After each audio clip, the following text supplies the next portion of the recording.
ప్రభు దగ్గర నుంచి నీకు రావాలంటే నువ్వు ఏడ్చి ప్రభు దగ్గర తీసుకో.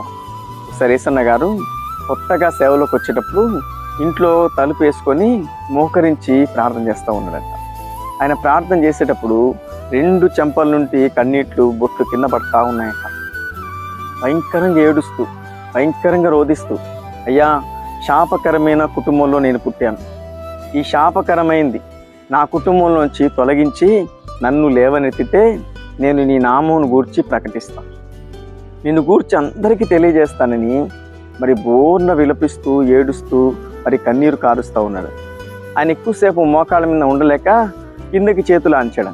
చేతులు కింద పెట్టగానే 2 పాదాలు ఆయన తగిలే. అయ్యో ఎవరు వచ్చారన్నట్టుగా కళ్ళు తెరిస్తే ఎవరు లేరు. రూమ్లో తలుపు గడియ పెట్టిన రూమ్లోకి ఎవరు వస్తారు? ఆయన యేసుక్రీస్తు ప్రభు. నువ్వు ఏడిస్తే నీ ఎదుట ప్రత్యక్షమయ్యే దేవుడు, నువ్వు విలపిస్తే, నువ్వు మరి దుఃఖంతో ప్రార్థన చేస్తే నీ ఎదుట నిలిచే దేవుడు, నీ కన్నీరు తుడిచే దేవుడు, నువ్వు అడిగింది ఇచ్చే దేవుడు.